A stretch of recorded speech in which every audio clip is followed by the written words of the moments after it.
نبی پاک صلی اللہ علیہ وسلم نا تبوک پہ واپس آ رہے تھے، مقام جارانہ کے قریب حضور پہنچے، جہاں سے بہت سارے حاجی بڑا عمرہ کرتے ہیں۔ شیخ عبداللہ سے دل بھی کہتے ہیں یہ اتنا بڑا مقام ہے کہ میں ایک رات وہاں سویا ہوں تو مجھے 70 مرتبہ محبوب علیہ السلام کا دیدار ہوا۔ 70 مرتبہ محبوب وہاں سے واپس آ رہے تھے، اس مقام پہ پہنچے تو نماز کا وقت ہو گیا۔ نبی پاک نے فرمایا بلاؤ بے بلال کو۔ حضرت بلال نے اذان پڑھی تو وہاں نا 4-5 لڑکے کھیل رہے تھے، بکریاں چرا رہے تھے، ساتھ کھیل رہے تھے۔ ان میں ایک حضرت ابو معذورہ بھی تھے، 15 سال عمر تھی۔ حضرت بلال نے اذان دی تو وہ بھی نقلیں اتارنے لگے، چونکہ حضرت بلال کی زبان بلالی تھی نا، تو نقلیں اتارنے لگے۔ نبی پاک صلی اللہ علیہ وسلم نے نا بڑی ذمہ داری سے روایت عرض کر رہا ہوں، حضور نے حضرت زبیر بن عوام رضی اللہ تعالیٰ اور مولا علی شیر خدا کو بھیجا۔ ایک روایت ہے حضرت عمر بھی ساتھ تھے، فرمایا جاؤ ان لڑکوں کو پکڑ کے لاؤ۔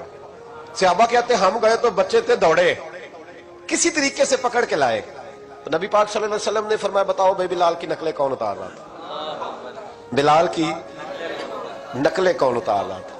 عجیب لطف بن گیا، بولو کون نقلیں اتار رہا تھا؟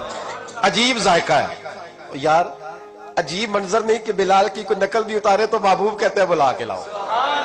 اور کون نقل اتار رہا تھا میرے بلال کی؟ یہ مسلم میں بھی ہے، اصحابہ میں بھی، دیگر کتب حدیث میں، کتب سیرت۔ کون نقلیں اتار رہا تھا؟ جی ہم نے نہیں، بچے بڑے پکے ہوتے ہیں، کئی دفعہ مشورہ کر لیتے ہیں، ساری کلاس پکی ہو جاتی ہے، دسنا ہی نہیں، سوال ہی نہیں، بچے پکے ہو گئے کا کوئی پتہ نہیں۔ تو میرے محبوب کا بھی انداز نرالا نا، حضور حکیم ہے، حضور حکیم ہے۔ فرمایا تم نے اذان کے لفظ تو سنے ہیں نا؟ کا سنے ہیں۔ فرمایا چلو باری باری سناؤ۔ محبوب نے سن لیا نا، فرمایا چلو باری باری سناؤ۔ اب بچے کیا کرتے، پہلے تو تیار کر لیا کہ بتانا نہیں، نقلیں اتار رہے تھے حضرت ابو معذورہ، کہتے پہلے طے کر لیا، بچے بڑے پکے ہیں، میرا مدرسہ ہے مجھے پتا ہے، یہ جب طے کر لیتے ہیں تو پھر کسی کی طاقت ہے بات کھلوا سکے؟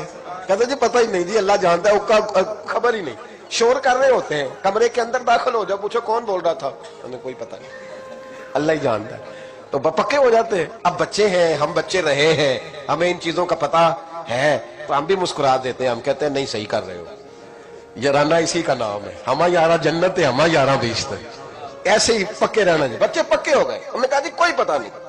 محبوب علیہ السلام نے فرمایا چلو باری باری سناؤ۔ پہلے حضور نے اجتماعی طور پہ پوچھا تم نے سنی ہے اذان کا؟ سنی ہے، چلو باری باری سناؤ۔ اب چونکہ کہہ بیٹھے تھے کہ سنی ہے، اب کیا کرتے، سنانی تھی۔ ایک نے سنائی، حضور نے فرمایا تو جا، دوسرے سنائی، فرمایا تو بھی جا، تیسرے نے سنائی، کہا تو بھی جا، چوتھے نے سنائی، تو بھی جا، چھٹے 7ویں نمبر پہ ابو معذورہ کہتے میرا بھی نمبر لگ گیا۔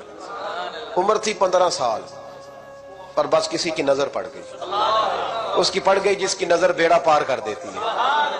اللہ کرے کسی کی نظر پڑ جائے، کام بن جائے۔ تیری ایک نظر کا کمال ہے، میری زندگی کا سوال ہے، یا رسول اللہ انظر حالنا، اس کا ترجمہ یہی ہے کہ ایک نظر کرم کرو، یا رسول اللہ انظر حالنا۔ محبوب علیہ السلام اب چھٹا 7واں نمبر لگا تو کہا تو بھی سنا، تب ابو معذورہ سریلے تھے، کانوں میں انگلی لی، حضرت بلال کی نقل اتاری تو بڑی پیاری۔ حضور نے فرمایا جو باقی بچے ہیں وہ بھی سارے جاؤ، بندہ مل گیا ہمیں۔ ابو معذورہ کہتے ہیں میں کانپنے لگا، ادھر والے بھی چلے گئے، ادھر والے بھی، میں بیچ میں رہ گیا۔ فرمایا پھر سناؤ، کہتے 2 دفعہ سنایا، فرمایا نہیں یار مزہ آیا، پھر سناؤ۔ کہتے 3 دفعہ جب میں سنایا تو میں نے محبوب کے چہرے پہ روشنی دیکھی، اور سجنوں بلال کی کوئی نقل اتارے تو صحیح، کہتے روشنی دیکھی، حضور اٹھے اور حضور نے میرے سر پہ ہاتھ پھیرا اور دعا کی، اللہم بارک فی ہے، اللہم بارک فی ہے وہدہ الی الاسلام۔ یہ میرے محبوب کے لفظ ہیں۔ نبی پاک نے کہا اے اللہ میں تیری بارگاہ میں عرض کرتا ہوں اسے برکت بھی دے دے اور اسلام کے رستے کی ہدایت بھی دے دے۔ حضرت ابو معذورہ کہتے ہیں سر پہ ہاتھ اور ادھر دعا، بس میرا کام بن گیا۔ فرماتے 15 سال کی عمر میں نے کسی سے مشورہ بھی نہیں کیا، میں نے کہا اشہد ان لا الہ الا اللہ واشہد ان محمدن عبدہ ورسولہ۔